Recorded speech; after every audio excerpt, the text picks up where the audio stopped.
Bharat Cyprus વચ્ચે રાજદ્વારી તાલીમ, ઇનોવેશન, ટેકનોલોજી અને ઉચ્ચ શિક્ષણ ક્ષેત્રે થયા સમજૂતી કરાર. આતંકવાદ વિરુદ્ધ કાર્યવાહી કરવા સંયુક્ત વર્કિંગ ગ્રુપ બનાવવા બંને દેશો સહમત.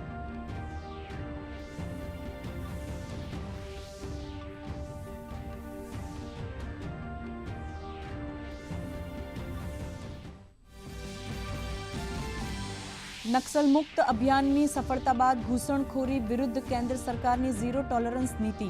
દેશની સરહદોને વધુ અભેદ્ય બનાવવા કેન્દ્ર સરકાર દ્વારા સ્માર્ટ બોર્ડર પ્રોજેક્ટ શરૂ કરવાની જાહેરાત.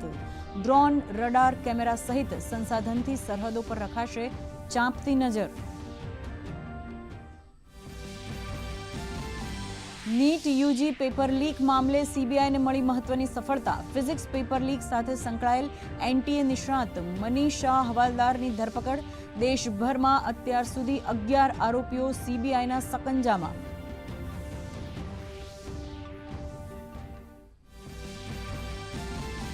સાબરમતી એક્સપ્રેસ હવે જેસલમેર સુધી જશે. રેલવે મંત્રીએ વર્ચ્યુઅલી કર્યું ઉદ્ઘાટન. જોધપુર, અમદાવાદ સાબરમતી એક્સપ્રેસનું કરાયું વિસ્તરણ, તો ભુજથી પાટનગર દિલ્હી માટે નવી દૈનિક એક્સપ્રેસ ટ્રેનનો પણ શુભારંભ.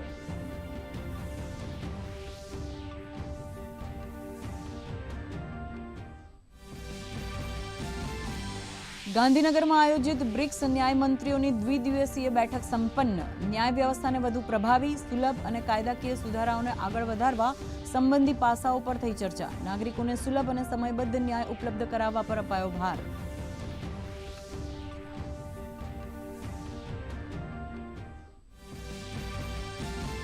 દેશભરમાં 3 કરોડ રોજગારનું થશે સર્જન. કેન્દ્ર સરકાર રાજકોટ સહિત દેશભરમાં રોજગારના અવસરો ઊભા કરવા સંબંધી યોજના પર કાર્યરત હોવાનું જણાવતા કેન્દ્રીય મંત્રી મનસુખ માંડવિયા પશ્ચિમ એશિયા સ્થિતિ પર કહ્યું, હોર્મુઝ ખાડીની અંદર વિશ્વનું 40% તેલ ફસાયેલું. વર્તમાન પરિસ્થિતિ વૈશ્વિક કટોકટી સમાન. પશ્ચિમ એશિયામાં યુદ્ધ અટકાવવા ચાલી રહેલ શાંતિ મંત્રણામાં સામાન્ય પ્રગતિ. અમેરિકાના વિદેશ મંત્રી માર્કો રૂબિયોએ કહ્યું, હોર્મુઝમાં ટોલ વસૂલવાની પ્રથા સ્વીકાર્ય નહીં. મંત્રણા માત્ર યુદ્ધ સમાપ્ત થવા મુદ્દે ચાલી રહી હોવાનું ઇઝરાયેલનું નિવેદન.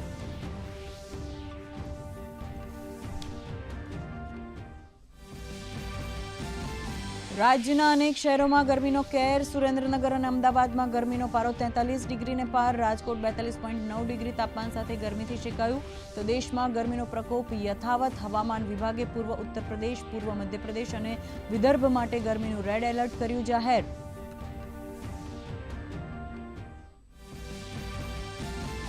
અને આઈપીએલમાં આજે સનરાઇઝર્સ હૈદરાબાદ અને રોયલ ચેલેન્જર્સ બેંગ્લોર વચ્ચે ટક્કર. હૈદરાબાદે ટોસ જીતી પસંદ કરી બેટિંગ. હૈદરાબાદનો સ્કોર 11 ઓવર્સના અંતે 2 વિકેટના નુકસાને 124 રન.